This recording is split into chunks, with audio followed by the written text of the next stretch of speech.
ہماری شان، ہماری آن عرفان خسر صاحب۔ ہمارا ماضی جو ہے وہ داغدار نہیں، بعد میں پھر ایک ایسا دور آیا جب یکسانیت کا شکار ہو کر ہم نے ایک جیسی ہی فلمیں بنانا شروع کر دی، لوگوں نے دیکھنے سے انکار کر دیا۔ حکومت کو ہمارا ساتھ دینا چاہیے کہ وہ اسے بھی انڈسٹری تسلیم کرے۔ آج کا تھیٹر جو ہے نا، اس میں وہی کچھ پیش کیا جا رہا ہے جو دیکھنے والے دیکھنا چاہتے ہیں۔ اس وقت میری ضرورت تھی تھیٹر میں، آج میری ضرورت نہیں ہے۔ عشق جو ہے نا، یہ زندگی میں کبھی ایک بار نہیں ہوتا۔ میں نے بڑا عشق کیا، بڑا عشق کیا، بڑا عشق کیا، لیکن کبھی کسی کی عزت اچھالی نہیں۔ ٹھیک ہے، ٹھیک ہے، ٹھیک ہے، ٹھیک ہے۔ السلام علیکم ناظرین، میں ہوں آپ کا میزبان شجاع الدین۔ ناظرین، آج ہمارے ساتھ ایک ایسی شخصیت بیٹھی ہے، ہماری شان، ہماری آن عرفان خسر صاحب۔ ہم ان سے کریں گے چٹ پٹی باتیں اور ان سے پوچھیں گے پاکستان فلم انڈسٹری کے حالات کے بارے میں۔ السلام علیکم عرفان صاحب۔ وعلیکم السلام شجر کی حالی یار۔ اللہ دا شکر عرفان صاحب، تسی میرے استادا چو۔ عرفان صاحب یہ دسو کہ پاکستان فلم انڈسٹری دا جڑا مستقبل ہے تسی کتے دے؟ دیکھو جی، مستقبل دا جڑا تعلق ہوندا ہے نا، وہ ماضی نو یاد کر کے تے حال اور مستقبل دا فیصلہ کیتا جاتا ہے کہ ماضی میں یہ ہوا تھا تو آج حال ہے، تو اب کیا ہو رہا ہے اور آنے والے وقت میں ہم نے کیا کرنا ہے۔ ہمارا ماضی جو ہے وہ داغدار نہیں۔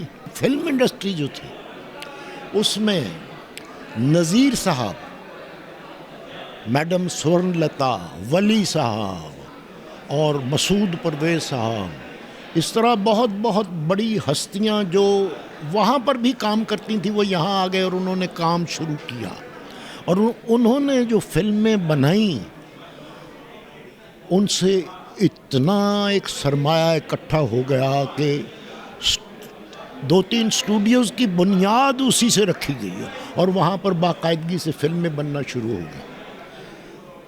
تو عرض کرنے کا مقصد یہ ہے کہ قصور ہمارا بھی تھا، بعد میں پھر ایک ایسا دور آیا جب یکسانیت کا شکار ہو کر ہم نے ایک جیسی ہی فلمیں بنانا شروع کر دیں، لوگوں نے دیکھنے سے انکار کر دیا۔ اب ضرورت اس بات کی ہے کہ جس طرح سے انٹرنیشنل سینیریو بدل چکا ہے، اسی طرح فلم کا سینیریو بھی جو ہے وہ وہی ہونا چاہیے جیسا کہ دنیا میں ہے۔ آج پنجابی فلم جو کہ ہمارا خاصہ تھا، وہ انڈیا نے وہ 2-4 فلمیں بنا لیں جن کا موضوع جو تھا وہ وہی تھا کہ جی وہ ویزا لینا ہے، پکے ہونا ہے، وہاں چھپ کے کام کرنا ہے، مگر ان میں بھی منوٹنی آ گئی ہے۔ ٹھیک ہے، تو رہا یہ کہ ان کا بجٹ زیادہ ہے، وہ اس کو مطلب دل کھول کر پیسے اس پر خرچ کرتے ہیں، اس لیے کرتے ہیں کہ ان کو ریکوری بھی ہو جاتی ہے۔ ہمارا سرکٹ چھوٹا ہے، لیکن ہمیں اب نہ صرف یہ کہ پاکستان میں پاکستانی جو ہیں وہ خوشی خوشی فلم دیکھنے آئیں کہ یہ ہماری اپنی فلم ہے، پاکستانی فلم ہے، اور اسے دیار غیر میں ریلیز کرنے کا بھی پروگرام بنائے۔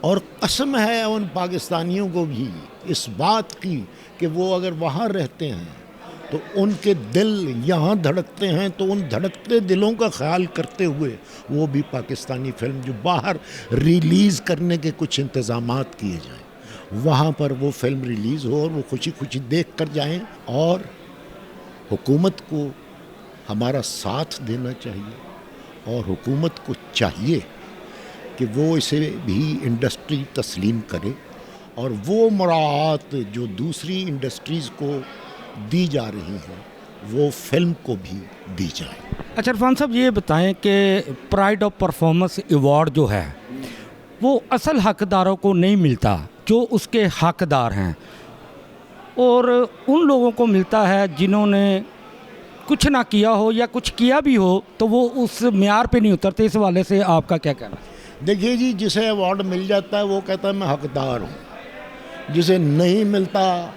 وہ کہتا ہے کہ جی فلاں جو ہے جسے ملا ہے وہ حقدار نہیں ہے۔ ٹھیک ہے. اب یہ دینے والے جانے اور لینے والے جانے. اگر کسی نے کوئی ایسی حرکت کر کے اگر اس کو ایوارڈ ملا تو اس کا ضمیر اسے ضرور ملامت کرتا رہتا ہے, اور ضمیر اگر ملامت کرتا رہے تو وہ اس کا مقصد یہ ہے کہ وہ کام ٹھیک نہیں ہوا. ٹھیک, اب بہت ساروں کو ایوارڈ ملے ہوئے ہیں. ایوارڈ مجھے بھی ملا ہوا ہے, میرے بیٹے کو بھی ملا ہوا ہے. جن کو مل چکے ہیں وہ انہیں خوش ہونا چاہیے, اور جنہیں نہیں ملے یہ ایوارڈ ان کو محنت کرنی چاہیے. محنت وہ نہیں کہ وہ اینٹیں اٹھانا شروع کر دیں, وہ سوچیں کہ کہاں سے ہم تھوڑی سی کنی کھا رہے ہیں, وہ اپنا بیلنس کر لیں اور کام کریں تو ایمانداری سے کریں. اچھا عرفان صاحب, آپ تھیٹر کے پائنیئر ہیں, آپ نے بے شمار تھیٹر ڈرامے بھی پروڈیوس کیے. ایک دور تھا کہ آپ تھیٹر پہ جب کام کرتے تھے ایک لمحے میں ہنسا دیتے تھے, ایک لمحے میں آڈینس کو رلا دیتے تھے. تو آج کے تھیٹر کا مستقبل کہاں دیکھتے ہیں؟ دیکھیے آج کا تھیٹر جو ہے نا اس میں وہی کچھ پیش کیا جا رہا ہے جو دیکھنے والے دیکھنا چاہتے ہیں. اس وقت میری ضرورت تھی تھیٹر میں, آج میری ضرورت نہیں ہے. ضرورت اس لیے نہیں ہے کہ میں اگر خود ڈرامہ پروڈیوس کروں گا تو اس میں مالی نقصان اٹھاؤں گا, تو میں کسے جا کر کہوں گا کہ جی میرا مالی نقصان ہو گیا ہے. حکومت کی طرف سے کوئی سپورٹ نہیں ہے کہ جی کوئی اچھا ڈرامہ اگر کرنا چاہتا ہے تو یہ جو آرٹ کونسلز ہیں یہ وہ فیسیلیٹیٹ کریں کہ جی اگر آپ اچھا کرنا چاہتے ہیں ڈرامہ تو کریں, آپ کو آپ کا محنتانہ ملے گا, آپ ڈرامہ کریں تاکہ وہ پیرلل تھیٹر جو ہے نا وہ بہت زیادہ ٹریجک نہیں ہوا کرتا. اس میں کچھ پتے کی باتیں بھی ہوتی ہیں اور اس کا ٹائم بھی مختلف ہوتا ہے, وہ 11 بجے بھی نہیں رات کو شروع ہوتا. حسین بھی, خوبصورت بھی آپ تھے, ہیں بھی ماشاءاللہ اب بھی. تو گلیمرس کی دنیا میں اب تک رہتے ہوئے آپ نے کتنے عشق کیے ہیں, ذرا اپنے ناظرین کو آج آپ سچ سچ بتا دیں. دیکھو جی, عشق جو ہے نا یہ زندگی میں کبھی ایک بار نہیں ہوتا. اب میں کیا بتاؤں کہ مجھے تو ہر روز عشق ہو جاتا تھا, اور میں حسن پرست آدمی ہوں. میں نے بڑا عشق کیا, لیکن کبھی کسی کی عزت اچھالی نہیں. ٹھیک ہے. اچھا یہ بتائیں کہ گلیمرس کی دنیا میں آپ کا آئیڈیل کون رہا؟ آغا طالب صاحب, سبیہ خانم. اچھا عرفان صاحب یہ بتائیں کہ مسکرا رہے ہو, کچھ چھپا رہے ہو. عرفان صاحب یہ بتائیں کہ کیا بات ہے آج کل آپ سکرین پہ بہت کم آ رہے ہیں. یار میں ذرا کچھ تھوڑا سا نا مجھ میں مرمت کا کام نکل آیا تھا, وہ میں مرمت کرا رہا تھا اپنی, تو وہ میں ذرا کم ہوا تھا, لیکن اب وہ شیر میدان میں پھر آ گیا. اچھا جاتے جاتے ٹی وی ٹوڈے کے ذریعے اپنے ناظرین کو کوئی پیغام دینا چاہتے ہو نئی جنریشن کو؟